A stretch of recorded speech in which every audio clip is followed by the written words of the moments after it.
Ladies and gentlemen, this is your captain speaking. I have the only gun on board. Welcome to Yon Air. Flight Risk stars Topher Grace as a government fugitive named Winston, who is arrested by a U.S. Marshal played by Michelle Dockery. She charters a small private plane to transport them to New York, but during the flight, they find out that their pilot, played by Mark Wahlberg, is a hitman sent to kill Winston. So Winston and the Air Marshal are forced to gain each other's trust in order to defeat this guy. Now, I was looking forward to this movie because it's been a while since the last good aviation thriller. The last one I can think of is Non-Stop from 2014, which also had Michelle Dockery. And because it's from Mel Gibson. I mean, whether or not you've forgiven him for all his controversies, no one can deny he's a brilliant director. The Passion of the Christ, Braveheart, Apocalypto, Hacksaw Ridge, all powerful films. And if Gibson wanted to pull back from historical epics and just do an hour-and-a-half B-movie, I was here for it. May not measure up to his previous works, but at the very least it would be a competent, well-oiled thrill machine, right? Right? Right? Well, no. Flight Risk is a profoundly disappointing effort from a great director. I knew something was off from the beginning when Topher Grace looks out of his cabin window to see an abysmal CGI moose looking back at him. Now, through the rest of the movie, the visuals never get as bad as that, which is the only thing beneficial to the fact that the film's perspective never leaves the plane. So this is ultimately a three-man show, one with really uneven results. While Michelle Dockery gives a decent performance, Topher Grace is frankly quite terrible in this. It's like he injects the character's social awkwardness into every single mood, even his screams of pain or fear, and it comes across so fake. I will say I do enjoy hearing what Mark Wahlberg's gentle voice is like in different sorts of roles, and he does seem to be having fun here. People are saying that this is his first time playing a villain in almost 30 years, although they are seriously overlooking Pain and Gain. But there's so little to this villain. He's the most thinly drawn psycho you could come up with, telling old jokes and making innuendo-laden threats.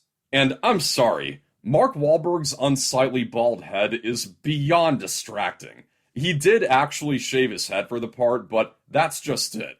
Even if you were unfamiliar with the guy, it's so obvious he's an actor who shaved his head. Might be the only thing more phony looking than the moose at the beginning. The movie grows tedious very quickly because it's the same easily preventable scenario over and over again. While the U.S. Marshal is making contact with people to find out about the gang leader who sent the pilot to kill Winston, every 15 minutes or so, the pilot strikes again by sneaking up from behind them, and they manage to either lock him in handcuffs or knock him unconscious. It's that on repeat through the duration of the flight. And I'm thinking, after he escaped the first time, why are you not keeping a closer eye on him? And then it dawned on me, better yet, you've got a gun, why don't you just kill him? The real reason, of course, is so that the movie can keep going, but the reason given in the movie is, we can't kill him because then we're no better than he is.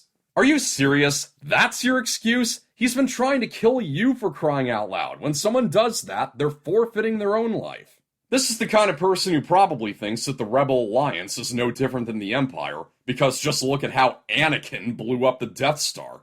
Oh, there's another excuse for not firing the gun. The psycho pilot warns that the firepower is enough to penetrate the metal on the plane and even puncture the fuel tank. Yeah, the script goes out of its way to point that out, and yet later on, a leather seat is enough to stop the bullets. Hello! And with all the time that the Air Marshal spends on the radio trying to find out about the pilot's boss, it seems to be building him up as an even bigger threat to deal with when they finally land, and it's almost parody-like how easily that gets taken care of. And then the movie comes to such an abrupt halt that not even the Quiet Place movies gave me so much whiplash. So there is nothing even in the neighborhood of competition. Flight Risk is Mel Gibson's only bad film. It feels like the kind of movie that would be at the start of a legendary director's career. You know, like how James Cameron started out with Piranha 2, The Spawning? It's as if Mel Gibson is the Benjamin Button of film directors. Whether you're looking for visceral thrills or contained drama, Flight Risk sadly fails at both, resulting in a flick that is completely in one ear and out the other. Scoring on the Factor Facts, Flight Risk is grounded with a 29%. That's a wrap. Thank you for watching. I hope you found this review helpful. Like and share, subscribe for more. This is Pop Culture. I'm Alex Pop.